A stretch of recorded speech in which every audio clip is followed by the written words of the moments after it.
Hey everyone, Olga here with Enhanced Prep. Thank you so much for joining me today to discuss the top 5 successful study habits for high-performing students.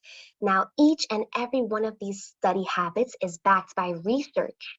At the same time, I'm going to approach them with a very realistic perspective because I understand students have so much on their plates. I've worked with students both inside and outside of the classroom, so I get it and I got your back. All right, so let's jump into study habit number 1, which is to ensure neat, organized, engaging notes. So this has happened to the best of us. We're rushing to get these notes down. Maybe we fall behind or get distracted, and then we're moving on to the next step. And we're moving on through our day, and then we don't realize until maybe the night before the test that our notes are actually not easy to read, almost impossible to read, which does not set us up for success while studying. So instead, here's what you want to do. Take some time either after class or after school to rewrite those messy notes. Make sure that they are easy to read. Something else you can do to make sure that they are organized is to develop your own bullet point system. That way, it's also easy for you to study and get through more information. In addition to a bullet point system, something else you can do is to create your own shorthand, right? To abbreviate words. One of the reasons you may be rushing to get all these notes down is that you're trying to write every single word, you're trying to write the entire word, you're trying to write complete sentences. Come up with your own system so that you can take notes efficiently and study effectively. Now, something else you can do to make those notes more engaging is that you actually want to use them while studying is to draw a little bit on it. And I don't mean you need to be an artiste exactly, but you can just draw thought bubbles. You can draw a big box around the most important notes or some stars. You can color code it.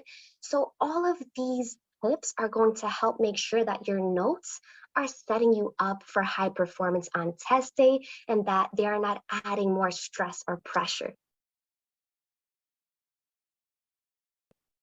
All right, so we got our notes down, they're neat, they're organized, they're engaging. Let's talk about study habit number 2, which is to review those notes on a consistent and frequent basis. When we wait until the last minute to study, we are not going to perform at our full potential. We're going to be stressed, and we are not really going to lock in and truly understand that information.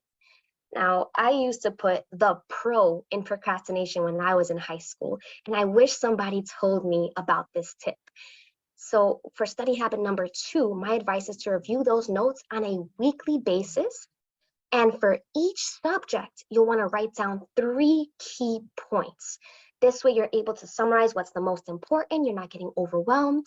And something else to add here is that you want to write down any questions you still have. We don't want it to be 2 a.m. the night before test day and you're like, oh, I should have asked this question and I completely forgot, right? And now we can't reach out to the teacher. I mean, we can, but they will probably not get back to you. So what you want to do is make sure you're writing down those questions, ask them, maybe email your teacher if you're not as comfortable asking them in person or in front of other students. But either way, you want to make sure that you are consistently reviewing those notes, asking for help when you need, and setting yourself up for success, preventing the cramming that I have done way too much in high school. We know it's stressful. All right, so we have our neat, organized, engaging notes. We're reviewing them on a consistent and frequent basis. Let's talk about study habit number 3, which is to prioritize sleep over studying. Study habit number 2 is going to help prevent the cramming that typically keeps us up late at night.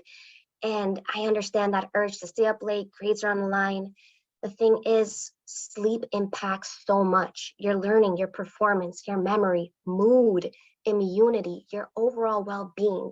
It's too much of a sacrifice. And if you are spacing things out, especially for studying, there really shouldn't be a need for cramming or staying up late. So here's what you'll want to do. You want to aim for about 7.5 to 8 hours of sleep.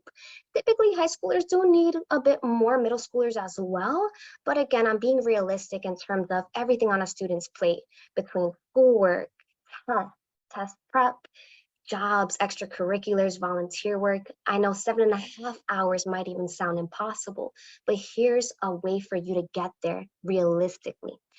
Realistically, you're not going to start going to bed at 10 p.m. if you've been staying up till 1 or 2 or 3 a.m., right?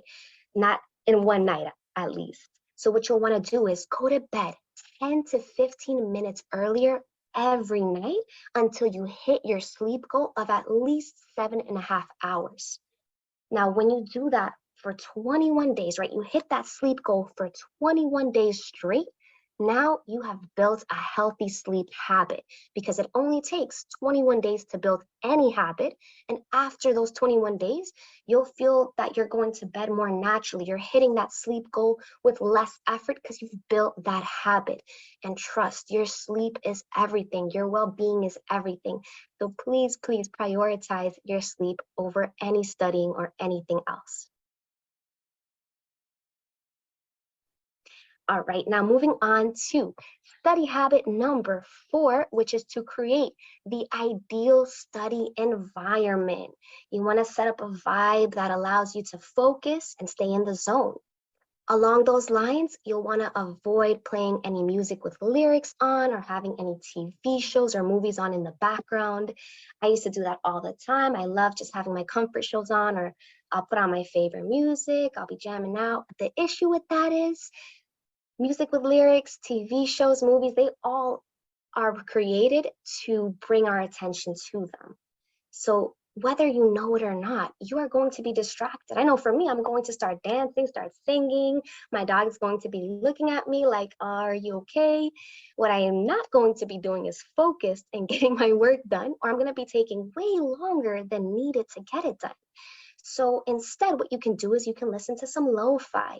It's more relaxing, there's no lyrics, and you can still have something on in the background or instrumental music of your favorite songs. Another great tool is called Noisely. That's Noisli. It's a completely free resource, and it uses research to combine different sounds to either boost your productivity or boost relaxation. So whichever way you need, Noisely has your back. Something else that's really helpful is the Pomodoro method, and Noisely actually has a Pomodoro timer within the website and app.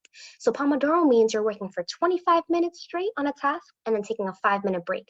And you repeat that after you do 4 sessions, then you get a bigger break for about 15 or 20 minutes. And the science shows that is the most efficient way to study, because if we try to sit there and just push through for 2 hours, it's not going to happen. You're going to get distracted. It's going to be hard to come back. So you want to make sure, again, that you're setting yourself up for success by creating that ideal study environment. Now, I mentioned the Pomodoro method and those breaks in between, which takes me to study habit number 5. Take intentional breaks and avoid distractions. I'm going to talk about the difference between those two. So when you get that 5-minute break, what y'all want to do is step away from a screen. We spend so much time looking at a screen, and yes, technology is fantastic. At the same time, balance is important. Our eyes may get more fatigued. We may feel more tired. So you want to refresh yourself by doing a quick exercise. You can just search this on YouTube, right? 5-minute workout. You can even put no equipment, so this way it's nice and easy and anybody can use it. You can go for a walk, grab a beverage, preferably something low in sugar so you don't crash. Whatever you do, you want to make sure that you are stepping away, doing something that brings you some joy. Moving is ideal because that'll also boost your energy and it has great health benefits. The key here is to avoid using social media during those 5-minute breaks. So we've all been there when we're scrolling through an app, scrolling, we're laughing at our screens. Just 5 minutes, just 5 minutes. And then turns into 5 more minutes, and then half an hour to an hour. And then you're like, where did the time go? And notice after that, you are not really feeling refreshed. And it's probably going to be more difficult to concentrate. So you really want to make sure that you are balancing, you're taking intentional breaks that benefit your overall well-being. All right, so we are taking those neat, organized, engaging notes, we're reviewing them consistently and frequently, we're hitting our sleep goal, we're creating the ideal study environment, and we're taking those intentional breaks. Follow those 5 study habits, and you are on your way to success. Thank you again for joining me. Hope that this was helpful.